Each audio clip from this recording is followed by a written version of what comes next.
Hello, everyone. This is Tom Fox. I'm the Compliance Evangelist, and I'm very pleased and excited to bring to you a special 5-part podcast series based upon an interview with Dr. Kyle Welch from George Washington University on his recent paper, Evidence on the Use and Efficacy of Internal Whistleblowing Systems.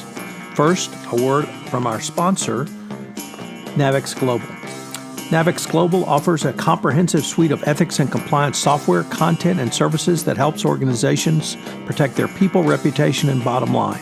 With more than 13,000 customers, including 85% of the Fortune 500, Navex Global Solutions support the largest ethics and compliance community in the world. Over this 5-part podcast series, I take a deep dive into Dr. Welch's paper and explore why it is so important and significant for the compliance practitioner. We look into the background of why he started this study, what some of the key information he read to prepare for his research, what he expected or what predictions he had from looking at the numbers. Then we consider what his research found, and finally we tie it all together with what it all means for the compliance practitioner. This is one of the most significant academic studies for FCPA and anti-bribery compliance practitioners, and indeed all compliance practitioners. I know you will find this podcast series useful and helpful, as well as the paper, which of course we will link to in the show notes. This is Tom Fox. I'm the Compliance Evangelist. This special podcast series is a production of the Compliance Podcast Network.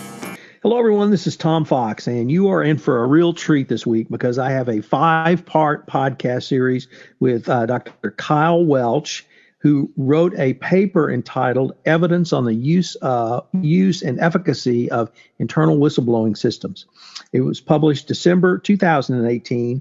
It is a fabulous paper that I'm going to let him describe for us. He is at George Washington University. This is the first academic paper which focuses on one of the specific tactics or strategies under the 10 hallmarks of an effective compliance program, internal whistleblowing systems. It's not a hotline, it's an entire whistleblowing system.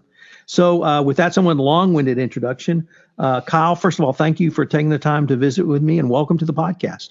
Thank you for having me. I really appreciate it. So in this first episode, I really wanted to introduce yourself and introduce the academic study. So could you give a few words about your professional and academic background, what you teach, and what led you with that background to do this paper? Absolutely. So I'll give a high level. As was mentioned, I'm an accounting professor at George Washington University. Prior to that, I was getting I received a doctorate from Harvard Business School. And prior to going and getting a doctorate, I worked for several years. I worked at the Stanford Endowment for about 3.5-4 years. And then I worked at Standard & Poor's doing valuation work. And I did my undergrad at Brigham Young University. And the origin of the study came about from basically looking at the nature of accounting kind of serves a couple of different roles. It's reporting on what goes on in the organization, and that's important for a lot of users of the information, investors, managers to make managerial decisions. And then there's this entire industry that's based on finding problems and identifying the problems in the accounting.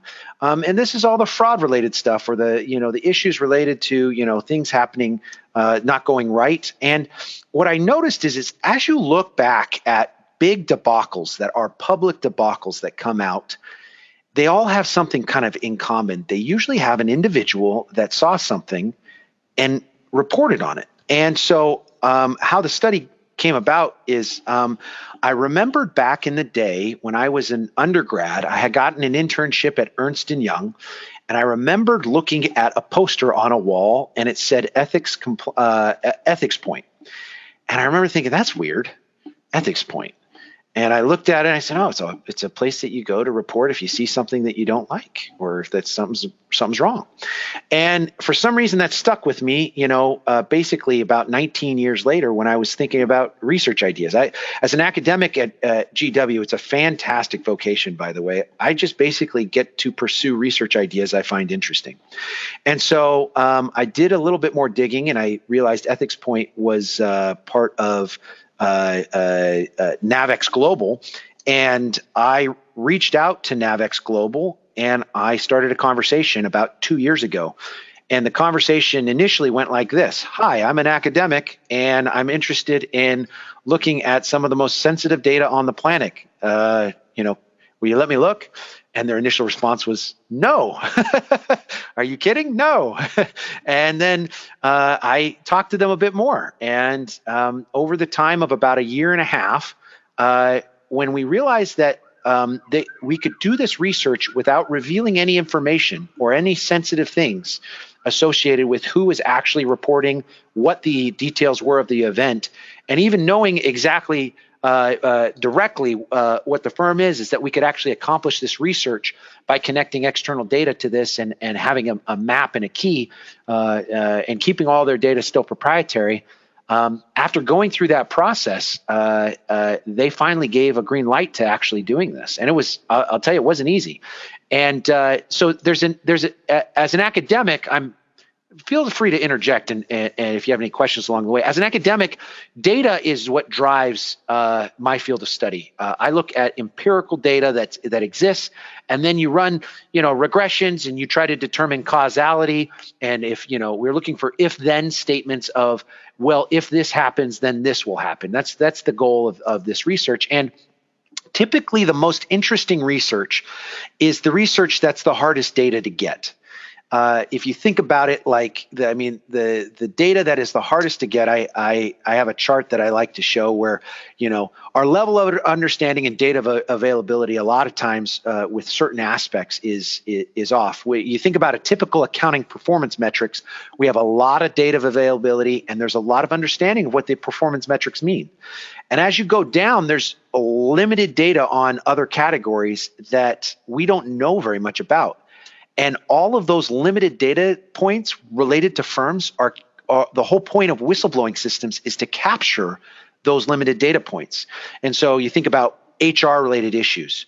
Like, we know they're bad, but we don't know how often they're happening. We don't know when they're happening or who's doing it, or major HR related issues, or even EPA violations. A lot of these things happen in organizations, and it's hard to identify. And a lot of times, even accounting, if you are a bad actor and understand the basics of accounting, you can misreport accounting information and get past auditors. And it takes a human to actually identify it and capture it and say, look, that's wrong.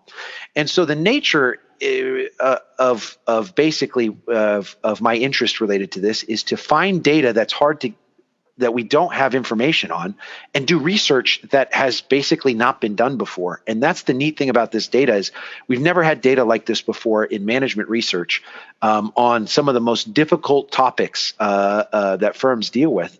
And quite frankly, a lot of firms are blind on not knowing where to go in how to manage this data as they get it. They know that certain things are bad and you got to get rid of certain people or, train certain people, but, understanding the levels of reports and those type of things, there's a lot of questions out there. So the process has taken about 2 years to get through. And at this end of it, having, developed this research, I'm super excited about what we found so far.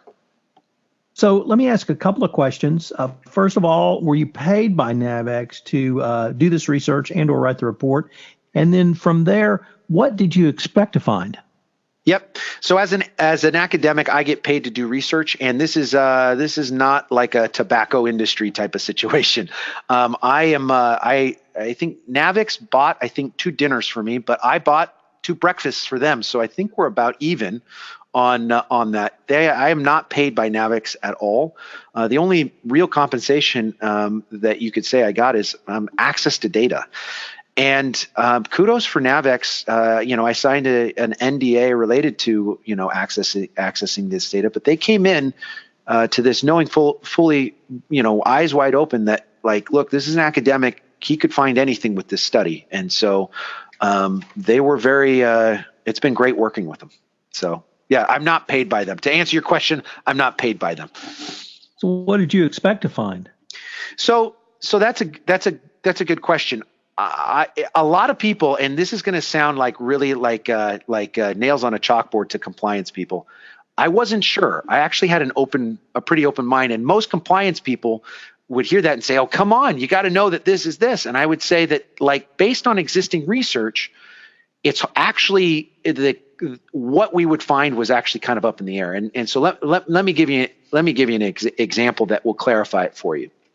So frequently managers and directors are looking at the level of reporting to tell whether or not they have a good or bad system. How many reports are made in the system or how quickly things are resolved, or these type of things. And these metrics, you get some intuition that, like, yeah, having 0 reports is probably bad because we know there's some problems, but maybe having too many reports is not good.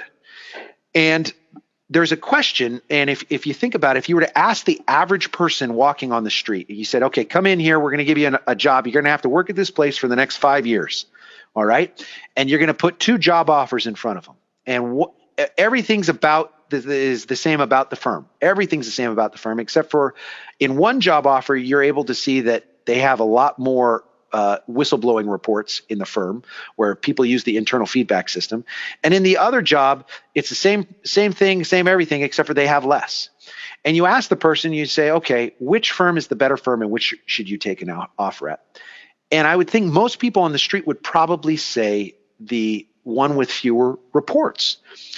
And so that kind of motivates this idea that, having fewer reports should be indicative of just a firm that has lower problems. There's a huge amount of management research and gurus spending time on how to lead, how to be the right leader of an organization. And there's this continual search for this silver bullet of finding the right team and finding the right manager that makes you inoculated from just problems.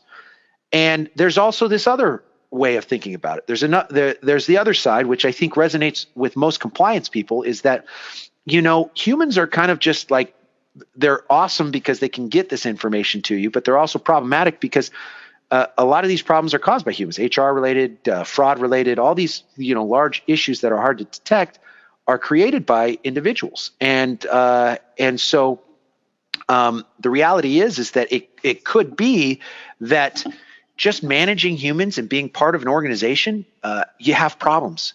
And what the whistleblower system does is enable you to understand how much, not even understand, just give you a sense of your visibility to those problems.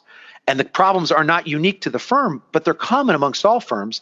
And what this internal compliance system does is it enables managers to get a window into the problems. And so so you have one hand on, well, is this like tip of the iceberg? There's more problems at a firm with more reports. Or on the other, is this indicative of a firm that actually just is discovering more about things that they don't know, right? Trying to uncover things that are hidden that they can't observe from the typical compliance, the typical reports that you get in an organization. So that's the conflicting thing. And so I didn't know what to expect. And either result for me as an academic is interesting to me. There's a lot of prior research on external whistleblowing being kind of a tip of the iceberg situation. As soon as something comes out externally that something's wrong at a firm, usually there's more things that come out later, and usually they're negative about the firm. And so that's why I was kind of open to it and open to the different outcomes. So, Dr. Welch, unfortunately, we are near the end of our time, but I've been visiting with Dr. Kyle Welch on his paper, Evidence on the Use and Efficacy of Internal Whistleblowing Systems. I hope you'll join us for our next episode, where we take a look at the background and related research. Dr. Welch, I look forward to continuing the conversation. Thank you so much. Appreciate it. Hello, everyone. This is Tom Fox again. I hope you enjoyed this episode of my 5-part exploration with Dr. Kyle Welch on his recently released paper, Evidence on the Use and Efficacy of Internal Whistleblowing Systems. I hope you will find this podcast series as powerful a tool for you as a chief compliance officer or a compliance practitioner that you can have. I hope you will join us again for our next episode. This special podcast series has been a presentation of the Compliance Podcast Network.